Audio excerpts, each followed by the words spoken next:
Hello everyone, welcome back to my channel Sasi's garden. आप देख रहे हैं ये गुलदावदी का प्लांट मैं लेकर आई थी कुछ दिनों पहले नर्सरी से, और ये मुझे 60 रुपीज़ का मिला है। इससे पहले भी मैं जो नॉर्मल गुलदावदी का प्लांट है वो भी लेकर आई थी।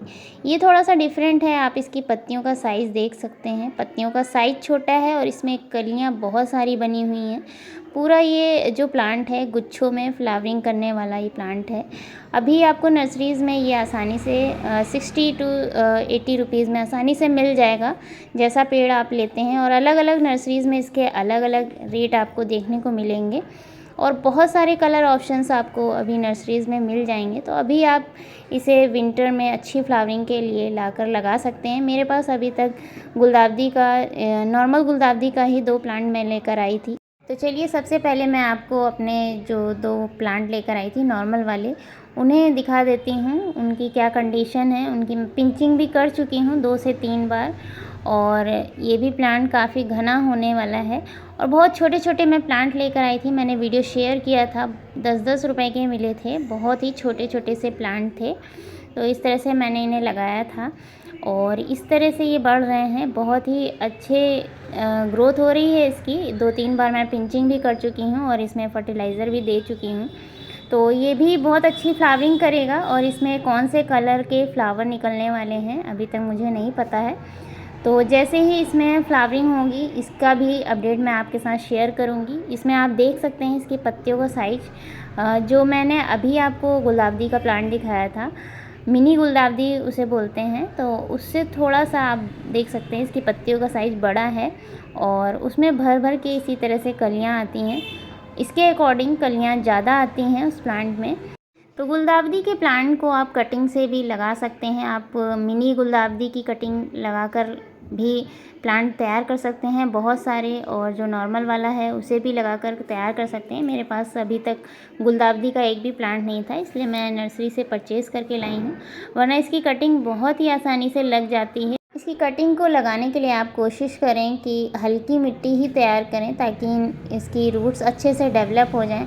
और जब इसकी रिपोर्टिंग करनी हो तो रिपोर्टिंग के समय भी बहुत ही हल्की मिट्टी, भुरभुरी मिट्टी तैयार करनी होती है, तो क्योंकि इनकी रूट्स बहुत ही तेज़ी से फैलती हैं। और जब रूट अच्छे से फैलेंगी और हेल्दी होंगी तभी प्लांट अच्छे से फ्लावरिंग भी करेगा और उसकी ग्रोथ भी बहुत अच्छी होगी।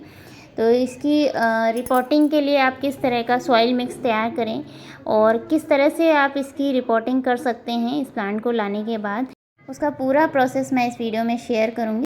तो सबसे पहले बात करते हैं इस तरह के प्लांट, जितने भी हमारे विंटर फ्लावरिंग प्लांट हैं उन्हें हमें किस तरह के प्लांटर में लगाना चाहिए, कितने बड़े साइज़ के प्लांटर में लगाना चाहिए। तो इसे मैं बहुत ज़्यादा बड़े प्लांटर में नहीं लगाऊंगी। मैं 7 से 8 इंच का मेरे पास ये प्लांटर है, जिसमें मैंने साइप्रस वाइन का ये पौधा लगाया हुआ था। आप देख सकते हैं साइप्रस वाइन पूरी तरह से सर्दियों में इस तरह से डोरमेंसी में चला जाता है। आप चाहें तो इसे हटा दें और चाहें तो लगा रहने दें। वापस से इसमें जैसे ही इसका सीज़न आएगा वापस से इसमें दोबारा से लीव्स वगैरह आने लगेंगी। तो आप ये नीचे से देख सकते हैं कुछ सीड्स इसमें गिर गए थे और दोबारा से इसमें ये प्लांट निकल आए हैं। तो इन सभी को मैं आज हटाने वाली हूँ, स्पॉट को खाली करूँगी। और ये जो 2 साइप्रस वाइन के प्लांट्स मेरे तैयार हो गए हैं, इन्हें भी मैं रिपोर्ट करूँगी दूसरे प्लांटर में। तो आप देख सकते हैं मैं बहुत दिनों से इसके सीड्स कलेक्ट कर रही थी। बहुत सारे सीड्स कलेक्ट हो गए हैं और ये पूरी तरह से सूख गया है। तो इसे अब हटा दूंगी मैं, और दोबारा से जब इसका सीज़न आएगा तो दोबारा से इसके नए सीड्स लगा करके इसके प्लांट्स तैयार करूंगी।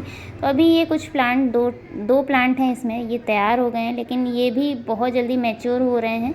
और सर्दियों में ये प्लांट भी ज़्यादा दिनों तक शायद चलेंगे नहीं। इसमें मिलीबग का अटैक भी बहुत जल्दी हो जाता है सर्दियों में।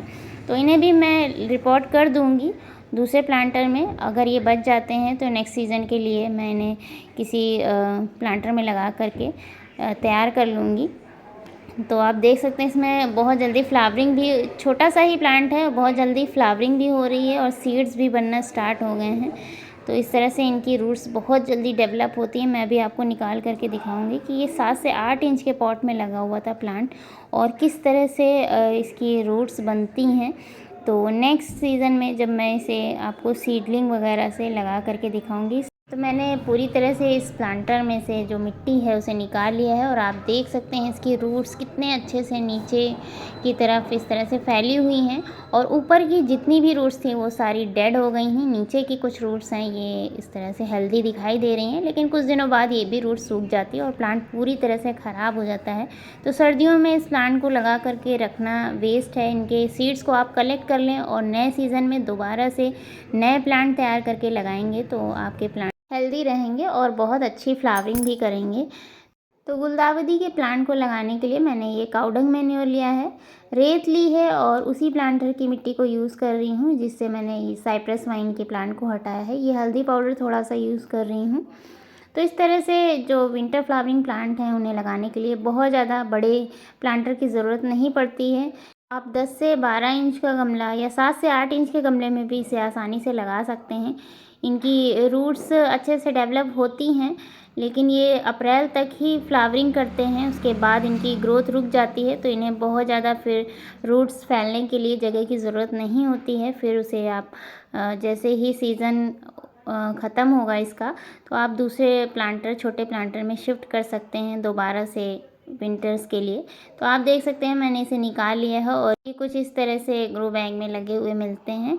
तो इसमें मैं दूसरा कोई प्लांटर लगा दूंगी। मैंने इसे बहुत आसानी से निकाला है। तो इस तरह से इसकी भी रूट्स ये डेवलप हो चुकी हैं। नीचे से थोड़ी सी मैंने मिट्टी निकाल दी है और उसके बाद मैं इसे प्लांटर में रख करके चेक कर लूँगी। उसके बाद साइडों से इसके मिट्टी अच्छे से फिल कर दूँगी। तो इस तरह से इस प्लांट को लगाना बहुत ही आसान है। आसानी से आप इसे ग्रो बैग से निकाल लें, जिसमें भी आप लगा हुआ नर्सरी से लेकर आएँ और नीचे से थोड़ी सी मिट्टी निकालने के बाद मिट्टी को ज़रूर चेक कर लें। अगर मिट्टी बहुत ज़्यादा सॉफ्ट हो तो आपको मिट्टी भी निकालने की ज़रूरत नहीं पड़ेगी और अगर थोड़ी सी मिट्टी हार्ड होती है तो नीचे से मिट्टी को लूज़ कर दें जड़ों को, ताकि फैलने में आसानी हो। और इस तरह से आप प्लांट को लगा सकते हैं। इसके बाद पानी अच्छे से देना है एक बार। तो मिट्टी बहुत ज़्यादा मॉइस्ट है, इसलिए मैं बहुत ज़्यादा इसमें पानी नहीं दूंगी। तो इस तरह से आप देख सकते हैं मैंने इसे रिपोर्ट कर दिया है इतने बड़े प्लांटर में। ये लगभग 8 इंच का ये प्लांटर है और इसमें इसकी ग्रोथ काफ़ी अच्छी होगी। जब ये प्लांट बहुत अच्छे से फ्लावरिंग करेगा मैं इसका अपडेट भी आपके साथ शेयर करूँगी। पूरा ही प्लांट ये कलियों से भरा हुआ है। तो इस तरह से मैं थोड़ी मात्रा में पानी दे रही हूँ। उसके बाद इसे नेक्स्ट डे डायरेक्ट सनलाइट में प्लेस कर दूँगी। जितने भी हमारे विंटर फ्लावरिंग प्लांट होते हैं उन्हें हमें फुल सन में ही रखना चाहिए। जितना ये फुल सन में रहेंगे उतनी ही अच्छी फ्लावरिंग करेंगे। तो रिपोर्टिंग मैं जितने भी प्लांट की करती हूँ शाम के समय ही करती हूँ।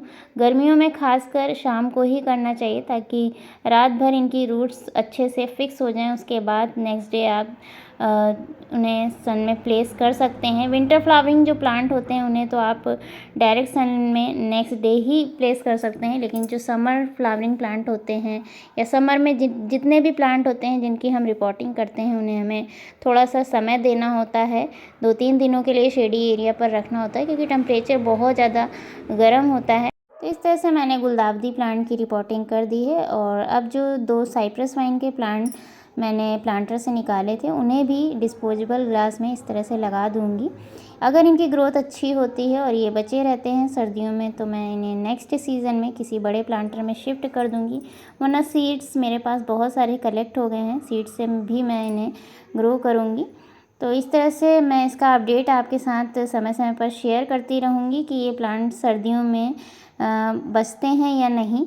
लास्ट ईयर जब मैंने साइप्रस वाइन के प्लांट लगाए थे तो उसमें सर्दियों में बहुत सारा मिली बग वगैरह लग गया था, जिसकी वजह से पूरा प्लांट मुझे हटाना पड़ा था। उसकी वजह से बाकी भी प्लांट ख़राब होने लग जाते हैं। वैसे भी ये जो सीज़न होता है इनका डोरमेंसी पीरियड होता है, तो ऐसे में इन प्लांट्स को ग्रो करना वेस्ट है। इन प्लांट से रिलेटेड कोई भी क्वेश्चन हो तो आप मुझे कमेंट सेक्शन में ज़रूर पूछिएगा। मिलते हैं फिर से एक नए वीडियो में नए प्लांट के साथ। Thank you so much for watching.